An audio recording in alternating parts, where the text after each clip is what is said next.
আমরা সবাই মিলে আমাদের ভাই বোন শিশুদেরকে ওখানে মরার জন্য ছেড়ে দিয়েছি।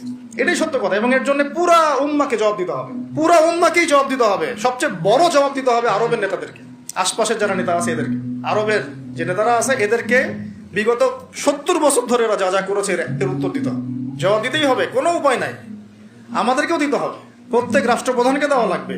যে লিখতে পারতো লিখে নাই তাকে দেওয়া লাগবে, যে বলতে পারতো বলে নাই তাকেও দেওয়া লাগবে, যার অস্ত্র দেওয়ার ক্ষমতা ছিল দেয় নাই তাকেও বলা লাগবে, যার মিলিটারি পাওয়ার ছিল সে চাইলে ওখানে ইন্টারভেন করতে পারতো সে করে নাই তাকেও বলতে হবে।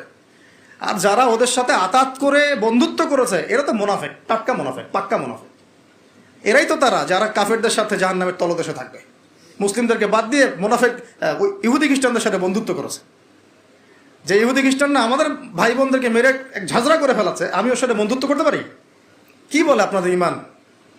আর এই কথাগুলো কি উগ্রবাদী কথা হয়ে গেল? এগুলো সত্যি কথা। আর সত্যি কথা বলার পরে কি হবে সেটা তো দেখার দরকার নেই, আল্লাহর কাছে আমাকে জবাব দিতে হবে, এটাই আমার ফিকির। তো যারা দোয়া করতে পারবে তারা যদি দোয়া না করে আল্লাহর কাছে জবাব দিতে হবে। যারা বলতে পারে যদি না বলে আল্লাহর কাছে অ্যান্সার দিতে হবে। যারা খাবার পাঠাতে পারতো তারা পাঠায় নাই, আল্লাহর কাছে অ্যান্সার দিতে হবে। একটু ভেবে দেখেন না, আপনার যদি একটা বাচ্চা কখনো এমনি মারা যায় তাহলে আপনার কেমন লাগবে? আল্লাহ না করুক। একটা বাবার জন্য সবচেয়ে কষ্টের কোন সময়টা বলেন তো? নিজের সন্তানকে দাফন করা। আমরা তো কখনো করি নাই এটা, আমরা বুঝবো কিভাবে? যে ঘুমটাওয়ালা কিছু লোক বসে বসে অনলাইনে বলতেছে যে এগুলো ফিতনা, এটাই, ওরা কি কখনো নিজের সন্তানকে দাফন করেছে নাকি? কখনো কষ্ট স্বীকার করেছে নাকি? কখনো রিমান্ডে গিয়েছে নাকি? মায়ের খেয়েছে নাকি? কখনো জেল খাটছে নাকি? ও তো সুখে আছে, 3 বেলা খাচ্ছে দাচ্ছে, মাশাআল্লাহ, সুখে শান্তিতে জীবনযাপন। ও কি বুঝবে উম্মার কষ্ট? ও কি বুঝবে বাচ্চাদের কষ্ট, এই মা বোনদের কষ্ট? আর আমরা সর্বোচ্চ বলতে পারতেছি ব্যাস, কিন্তু সচেতনতা তো তৈরি করা দরকার। আপনার ছেলে যদি বলে ওখানে কি হচ্ছে, ওকে বলা উচিত, বাবা ওখানে কিছু শয়তান আছে, যে শয়তানগুলা আমাদের নিরীহ বাচ্চাদেরকে মেরে ফেলছে। তুমি যখন বড় হবা তোমাকে আল্লাহ পাক সামর্থ্য দিলে তুমি শয়তানগুলোকে মেরে ফেলি। বাচ্চাকে শেখানো উচিত। ওরা 100 বছর থেকে ওদের বাচ্চাকে এগুলো শিখাইছে। ওরা 100 বছর থেকে ওদের বাচ্চাদেরকে শিখাইছে যে মুসলমানরা হচ্ছে পৃথিবীর সবচেয়ে জঘন্য প্রাণী। ওদেরকে যখনই দেখবা তখনই মারবা, ওদের সাথে শত্রুতা করা তোমার উপর ফরজ। এটা ওরা শিখাইছে ওদের বাচ্চাদেরকে। আমাকে বলেন, কোনো মানুষ, একটা সুস্থ স্বাভাবিক মানুষ হাসপাতালে বোমা ফেলতে পারে কিনা বলেন? সে হোক ইহুদি বা খ্রিস্টান বা হিন্দু বা বৌদ্ধ বা মুসলিম, মুনাফিক, যেই হোক, কোনো মানুষ কি হাসপাতালে বোম ফেলতে পারে? কিভাবে ফেললো? তাহলে কি পরিমাণ ক্ষোভ তারা ভিতরে ভিতরে লালন করে আপনার কি বোঝার বাকি আছে? ওরা সুযোগ পাইলে একটাকেও ছাড়বে না, সবাইকে মেরে ফেলা। এই জন্য অল্প অল্প করে আগাচ্ছে, অল্প অল্প করে, আস্তে আস্তে। আমি এটা নিয়ে বিস্তারিত আলোচনা করছি বিগত প্রায় 1 মাস থেকে, আরো 5 বছর থেকে বলে আসতেছিলাম। লাস্ট 1 মাসে আপনারা দেখছেন এখন কি হচ্ছে। ধারাবাহিক এরকম সেশন আসবে ইনশাল্লাহ। আরো অনেক কথা আছে, কিভাবে এই জায়গাতে তারা আসলো, এটা 4টাখানি কথা না, বিশাল হিস্ট্রি। এমন অনেক সময় হয়েছে, এগুলো কিছুই না, এমন অনেক সময় হয়েছে 1 দফাতে 2.5 লক্ষ মানুষকে মেরেছে তারা ওই জায়গাতে, 1 দফাতে। 1940 সালের কথা বলছি, এক্স্যাক্টলি 1939 সালের জুলাইয়ের দিকের কথা, 1939 সালের দিকের কথা বলছি। ওই সময় এরা 2.5 লক্ষ মানুষকে মেরেছিল। 2.5 লক্ষ মানুষ আপনাকে কি মনে হয়? এভাবে যদি আমি পরিসংখ্যান দিতে থাকি এখানে আজকে 3টা-4টা বাজবে। আমার কাছে কিতাবও আছে রেডি করা, এবং ইনশাআল্লাহ আল্লাহ পাক চাইলে ওটা পাবলিশও হবে ইনশাআল্লাহ। তখন আপনারা বাসায় পড়ে নিয়েন, দেখেন কি হচ্ছে আসলে। তো মূল কথাটা হচ্ছে, ভাই আমি তো দোয়া করতে পারি, আমার তো করা উচিত, আমার ব্যথিত হওয়া উচিত, আমার কুনুতে নাজেলা পড়া উচিত।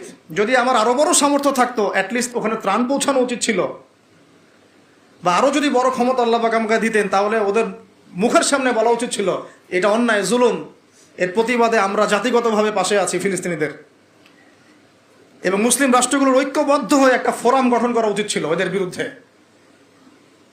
কিসের শান্তি চুক্তি আর কিসের নেগোসিয়েশন? কোনো কথা আর বাকি আছে? এদের সাথে একটা ভাষাই বাকি আছে এখন, অস্ত্রের ভাষা, যুদ্ধের ভাষা। একটা ভাষাতেই কথা বলা বাকি আছে, আর কোনো ভাষাই নেই এদের সাথে কথা বলার। তুমি হাসপাতালে বোম ফেলে 600টা মুসলিম বাচ্চাকে হত্যা করে ফেলছো, তোমার সাথে কিসের কথা? একটা কথাই হতে পারে, সেটা হলো যুদ্ধের ভাষা, অথবা এই পুরো ভূমি থেকে তোমরা চলে যাবা পশ্চিমে। এটাই ছিল আমাদের ভাষা। কিন্তু বিগত ৭৫ বছর ধরে আমরা এগুলো করতে পারি না। একটা দুইটা বছর না রে ভাই, ৭৫ বছর ধরে আমরা এগুলো করতে পারি না। তো আমি এখানে গলা ফাটাই, আমার আবেগ ঝেড়েও কী লাভ হবে তাও জানি না। অ্যাটলিস্ট আমরা আমাদের জবাবটা তো আল্লাহর কাছে দেওয়া লাগবে। আল্লাহ পাক আপনার অপারগতাও জানেন, আপনার সামর্থ্য সীমাও জানেন। আল্লাহ পাক দেখবেন এর মধ্যে থেকে আপনি কি করেছেন, দেখবেন কি না? তো এখন ভাই আমাদের কি এইসব মোবাইল, সেলফি, হাবি যাবে এগুলোই জীবন, না আমাদের কি চিন্তা করতে হবে একটু? তো চিন্তা করতে গেলে প্রথম সলিউশন পড়াশোনা করতে হবে, কোরআন পড়তে হবে। যে যাই বলুক কোরআন পড়লেই হয়ে যাবে, সেই হয়ে যাবে, সব কথা বাদ দেন, আপনি কোরআন পড়েন। যে যাই বলুক না কেন, আপনি কোরআন পড়তেই হবে, আপনাকে এর অনুবাদ আপনাকে পড়তেই হবে, তাফসির আপনাকে ঘাটতেই হবে, পাশাপাশি নবীর হাদিসগুলো আপনাকে পড়তে হবে। অবশ্যই কোনো না কোনো আলেমের সোহবতে থাকতে হবে। উদ্বাস্তুর মতো জীবনযাপন করবেন না এই 10 জন 20 জন সার্কেল নিয়ে। ওলামায়ে কেরামদের মধ্যে যারা হক্কানি ওলামায়ে কেরাম, তাদের কাছে এসে পরামর্শ করে চলাফেরা করবেন, যাতে আপনি বিভ্রান্তির শিকার না হন, পরামর্শ করতে পারেন। বাংলাদেশে কি আলেম ওলামার অভাব আছে? যত তাদের মধ্যে বিভক্তি থাক, যতই তারা একে অপরের সাথে কলুশনে থাক না কেন, যত দল থাক, তারপরেও আপনি ওলামায়ে কেরামের সাথেই থাকবেন। এবং হকপন্থী চিনে নেবেন। হকপন্থী আর মুনাফেক চেনার সবচেয়ে উপযুক্ত সময় কোনটা সেটাও বলে দিই। হকপন্থী ওলামায়ে কেরাম আর মুনাফেক যারা মুসলিম উম্মার ভিতরে কাজ করছে আমাদের মতো লেবাস পোশাকে, এটা চেনার, ফাইন্ড আউট করার সবচেয়ে শ্রেষ্ঠ সময় হচ্ছে উম্মার এই সংকটপূর্ণ সময়গুলা। উম্মার উপর যখন কোনো বিপদ আপদ, বালা মুসিবত, সংকট আসবে, আপনি এমনি বুঝতে পারবেন কারা মুনাফেক, কারা হকের উপর আছে। যদি আপনার বিবেক থেকে থাকে, আপনার বুঝ থেকে থাকে। এরপরেও যদি না চিনতে পারেন, আপনি দাজ্জাল, অন্ধ। আপনি দাজ্জালের মতো এক চোখ অন্ধ। এই মাজলুমদের বিপক্ষেও বহু আলেম কথা বলে নাই বাংলাদেশে, বলে নাই? তা আপনাকে আমি আর কিভাবে চিনাবো, কিভাবে চোখে আঙ্গুল দিয়ে চিনাবো যে আসলে কারা হকপন্থী, কারা বাতিলপন্থী? এইটুকু তো আপনার দায়িত্ব চেনার। কিভাবে এভাবে তাদের সাথে আপনি নিজের জীবনটা নষ্ট করে ফেলতেছেন? সুবহানাল্লাহ। আল্লাহ পাক আপনাদেরকে হেফাজত করুন, সঠিক পথে রাখুন, ওলামায়ে কেরামের সোহবতে থাকবেন, হকপন্থী ওলামায়ে কেরাম। আর ভাই প্রতিদিন যে সুন্নাহগুলো আছে এগুলো আমল করেন, নিজের উপর একটা সংশোধন নিয়ে আসেন। আল্লাহ পাক ততক্ষণ পর্যন্ত আমাদেরকে বিজয় দিবেন না যতক্ষণ না আমরা পরিপূর্ণ ইসলামে প্রবেশ করতেছি। আর পরিপূর্ণ ইসলাম মানে কি শুধু জুমার নামাজ পড়া, শুধু ঈদের নামাজ পড়া? আমাকে বলেন, আপনারা তো জানেন সব কিছু। পরিপূর্ণ ইসলাম মানে কি? 5 ওয়াক্ত নামাজ তো আপনাকে পড়তে হবে। আল্লাহ যদি তৌফিক দেন, সামর্থ্য দেন, তাহাজ্জুদও পড়তে হবে, চেষ্টা করতে হবে, নফল আমল বাড়াই দিতে হবে, জিকির আজগার, তেলাওয়াত, তাসবিহ, তাহলিল বাড়াই দিতে হবে, আল্লাহর কাছে কান্নাকাটি বাড়াইতে হবে, ফিতনা থেকে দূরে আসার চেষ্টা করতে হবে, এই জগতের মোহ ছাড়তে হবে। যতটুকুতে আমার জীবন চলে যায়, বাস এতটুকুতেই। আমি এইভাবেও বলতেছি আপনাদেরকে এখন সরাসরি, নিজেদের আপনজনদের মধ্যে, পরিবারের মধ্যে, বংশের মধ্যে কেউ যদি আপনাকে দিনের পথে চলতে বাধা প্রদান করে, ফিতনা সৃষ্টি করে, আপনি তার থেকেও নিজেকে সরা রাখবেন। কারণ দিন আপনার, জীবন আপনার, মানে দিন আমার, জীবন আমার, ইহকাল আমার, পরকাল আমার, জবাব আমার। আমার অন্য কারো দ্বারা প্রভাবিত হয়ে দিন নষ্ট করা যাবে না, যাবে?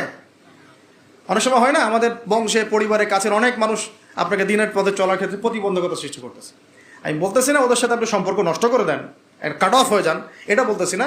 বলতেছি আপনি ইসলামিক দূরত্ব মেনটেন করেন, আপনি নিজেকে নিয়ে থাকেন, আপনি আল্লাহকে নিয়ে থাকেন। এক আল্লাহই আপনার জন্য যথেষ্ট, ইনশাআল্লাহ। কাউকে লাগবে না, ইনশাআল্লাহ। কেউ যদি না থাকে, এক আল্লাহই আপনার আমার জন্য যথেষ্ট। এটা কি বিশ্বাস করেন কিনা? এই আল্লাহ পাকই আমাদেরকে বাঁচিয়ে রাখছেন, আল্লাহ পাকের হাতেই আমাদের জীবন, আল্লাহ পাকই আমাদেরকে খাওয়ান। আল্লাহ থাকলে কিচ্ছু লাগে না। আর যার আল্লাহ নাই, সারা দুনিয়া মিলেও তাকে সুখ দিতে পারবে না, তার কিছুই করতে পারবে না। এখন আসলে আমাদের সাথে আল্লাহ আছে কি না একটু নিজেরাই বুঝতে পারবো। আসলে আল্লাহ পাকের সাথে আমার সম্পর্ক কেমন? আল্লাহ বলে ডাকলে বা আল্লাহর কাছে দোয়া করলে কি আমার ভিতরে কোনো অনুভূতি আসে কি না? রাসূল সাল্লাল্লাহু আলাইহি ওয়াসাল্লামের নাম আসলে আমার ভিতরে কোনো অনুভূতি আসে কি না? বুঝবেন ইনশাআল্লাহ, এটা আপনার আস্তে আস্তে বুঝে যাবেন। তাহলে নিজের তাজকিয়ার দিকে ফোকাস করেন। এবং তাজকিয়া অর্জন করার জন্য অবশ্যই সোহবত লাগে। যারা আত্মশুদ্ধিতে পরিপূর্ণ মানুষ, এই মানুষগুলোর সাথে পরামর্শ করে চলবেন। আর নিজের দিন পালন করেন, দিনটাকে আর বিভক্ত হতে দিবেন না। যারা এই বিভক্তির দিকে নিয়ে যায় এদেরকে বয়কট করবেন, মিশবেনই না এদের সাথে।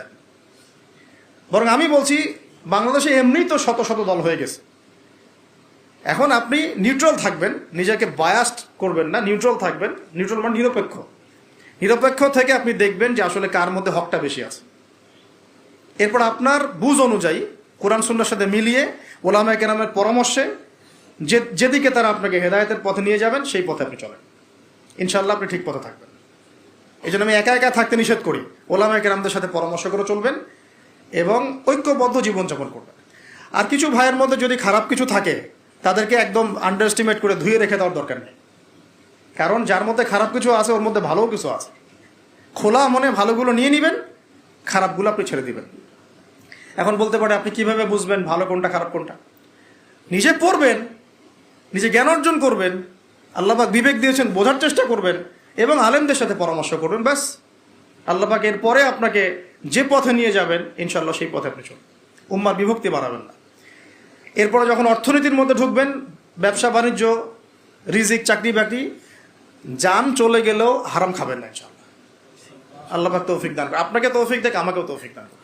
কারণ আমরা সবাই হারাম খাচ্ছি অ্যাভেলেবল, আমি নিজেও ফিল করি। হারাম না খেলে আমাদের দোয়া কবুল হইতো। দোয়া যে কবুল হচ্ছে না বোঝেন কি না?